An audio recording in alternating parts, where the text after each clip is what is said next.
दोस्तों, आपका हमारे चैनल अनमोल टॉक्स में हार्दिक स्वागत है। ओम श्री लक्ष्मी देवी नमा आप सभी को दीपावली की हार्दिक शुभकामनाएं। माता महालक्ष्मी की कृपा सभी पर बनी रहे, इसलिए कमेंट बॉक्स में लक्ष्मी मैया के नाम का जयकार है। जल्दी से लगा दीजिए, माता रानी सदैव आपके घर में स्थायी निवास करें। तो फ्रेंड्स, आज के इस वीडियो में मैं आपको दीपावली पूजन की बहुत ही सरल और विस्तृत पूजा विधि बताने वाली हूँ। वीडियो बहुत ही महत्वपूर्ण है, तो वीडियो को अंत तक ज़रूर देखना। दिवाली का जो त्यौहार होता है वो हिंदू धर्म का सबसे बड़ा त्यौहार माना जाता है और इस दिन शाम के समय प्रदोष काल में माता महालक्ष्मी का पूजन किया जाता है। हर साल कार्तिक अमावस्या को हम दिवाली मनाते हैं। तो यहाँ पे देखिए, शाम के समय आप स्नान आदि करके एकदम शुद्ध हो जाएं। काले या नीले वस्त्र को छोड़ डाक कर कि कोई भी आप सुंदर से वस्त्र पहने परिवार सहित इस पूजन को करें। तो जहाँ पे आप पूजन करें, वहाँ पे अच्छे से साफ सफाई कर लें और अच्छे से डेकोरेशन कर लें। रंगोली बना लें और चौकी के नीचे आप स्वास्थ्य का आदि बना लें। चौकी के ऊपर आप लाल पीला वस्त्र बिछाएं। चौकी नहीं स्थापित करने की आपके पास जगह है तो पूजा स्थल को अच्छे से साफ करके भी आप अपना पूजन कर सकते हैं। देखिए, चौकी हम ऐसे लगानी है कि पूजा करने वाले का मुख उत्तर दिशा की हो रहा है, क्योंकि उत्तर दिशा को माता महालक्ष्मी की दिशा माना जाता है। दिवाली का पूजन बहुत बड़ा होता है, तो इसलिए इसमें हमें कलश की स्थापना ज़रूर करनी चाहिए। तो कलश की स्थापना में सबसे पहले अष्टदल कमल बनाना होता है, क्योंकि कमल मियाँ को बहुत ज़्यादा प्रिय है। माता महालक्ष्मी कमल के ऊपर विराजमान रहती है, तो ऐसे आप चावल चाहे तो कलरफुल चावल भी ले सकते हैं। हल्दी आदि से रंग ले और या फिर हल्दी कुमकुम यहाँ पर डाल सकते हैं। चावल के इस दल कमल बनाना नहीं आता तो डेरी लगा ले। सब धन की भी आप डेरी लगा सकते हैं। फिर आप किसी भी धातु का कलश ले, कलश के ऊपर स्वास्थ्य बना लें, कंठ में मौली बांधने और उसके बाद उसमें चाहे तो मिट्टी का भी कलश ले सकते हैं। उसके अंदर देखे थोड़ा सा गंगा जल से पूरा भर लें और जो भी कलश में हम चीज़ें डालते हैं वो सब डालें। यहाँ पे लौंग इलायची से का सुपारी है कि गांठ लक्ष्मी मैया की प्रिय चीज़ें होती हैं। कमलगट्टा, कौधी और गोमती चक्र भी डालें।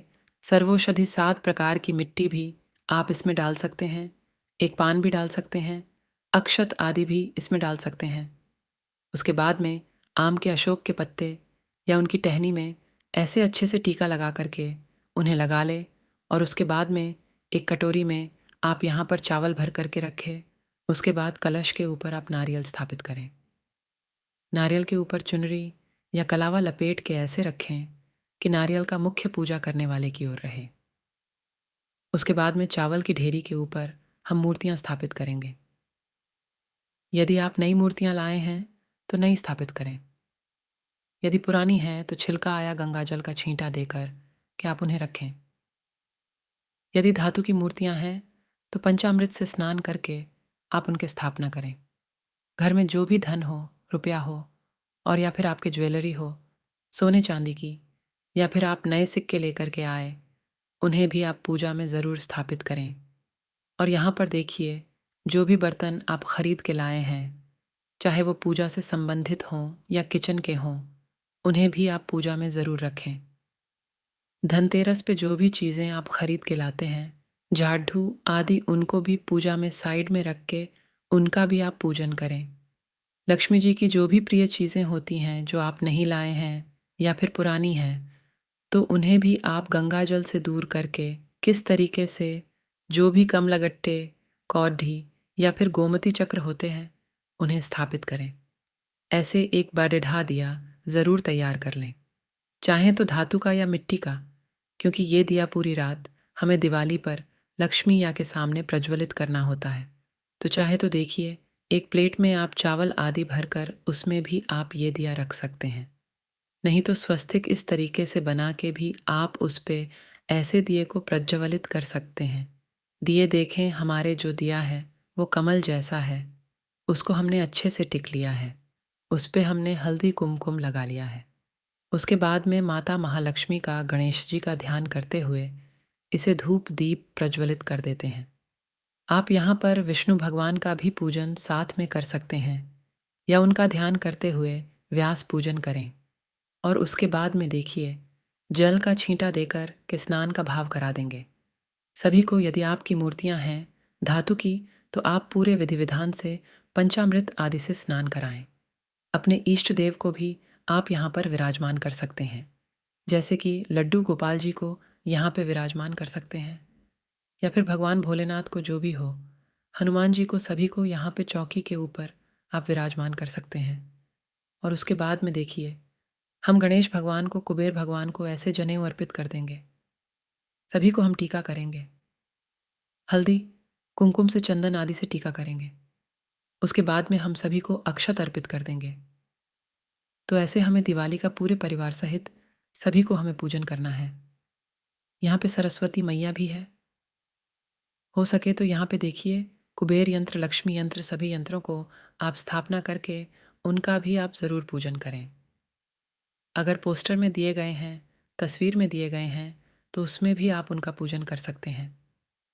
आप चाहे तो यहाँ पर नवग्रह की भी स्थापना कर सकते हैं, या फिर सोर्स मात्र गांवों को भी स्थापित करके उनका भी आप पूजन कर सकते हैं।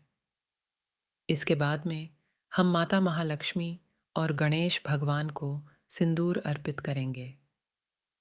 माता महालक्ष्मी को हल्दी कुमकुम अत्यधिक प्रिय होता है, तो किसी भी छोटे छोटे दिए में भर गया हल्दी और कुमकुम रखने माता के सामने, या फिर आप किसी भी बाउल में भर कर भी रख सकते हैं, उसे रख दें। बाद में प्रयोग में आप उसे ले सकते हैं। इसके बाद माता को इत्र ज़रूर लगा दें। माता महालक्ष्मी का जो पूजन होता है ना, वो बहुत ही वैभवपूर्ण होना चाहिए, ताकि हमारे जीवन में भी सुख, समृद्धि, वैभव आए। तो इत्र ज़रूर लगा दें। गुलाब का इत्र अत्यधिक प्रिय होता है माता को। उसके बाद में गणेश भगवान को आप दुर्वा या फिर गुड़हल का पुष्प अर्पित करें। गूगल का नहीं है तो आप यहाँ पर गुलाब का पुष्प भी अर्पित कर सकते हैं। माता महालक्ष्मी को भी गुलाब अत्यधिक प्रिय होता है। सरस्वती मैया को सफ़ेद रंग अति प्रिय होता है, तो आप सफ़ेद रंग का पुष्प आप उन्हें अर्पित कर सकते हैं। लक्ष्मी माँ की कृपा प्राप्त करने के लिए, लक्ष्य मैया को प्रसन्न करने के लिए, अपने घर में स्थायी निवास कराने के लिए देखें। इस तरीके से आप दिवाली की पूजा में माता को कमल का फूल ज़रूर चढ़ाएं। कमल के फूल को ऐसे खिला लें, फूल वालों के पास बहुत ही जल्दी दिवाली के समय मिल जाता है, तो माँ को कम से कम एक कमल का फूल तो आप ज़रूर अर्पित करें। ज़्यादा कितने भी अर्पित कर सकते हैं। अब किसी भी कारण से आपको कमल का फूल नहीं मिल पाता है, तो आप गुलाब के फूल भी माँ को अर्पित कर सकते हैं, परंतु कोशिश करके आप ज़रूर व्यवस्था कर लें। उसके बाद में सभी को हम ऐसे फूल अर्पित कर देते हैं। और यहाँ पे देखिए, सप्तधान ज़रूर अर्पित किए जाते हैं। धनिया अर्पित करें, साबुत खडढा धनिया ज़रूर अर्पित करें।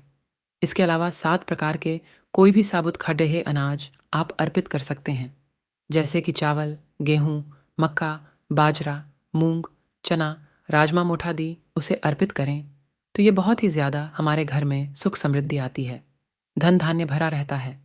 इससे माता अमर सुहागन हैं, तो उन्हें आप सुहाग की सामग्री ज़रूरत करें। 5, 7 या 16 श्रृंगार की सामग्री भी आप भेंट कर सकते हैं। माँ को लाल चुनरी ज़रूर भेंट करें।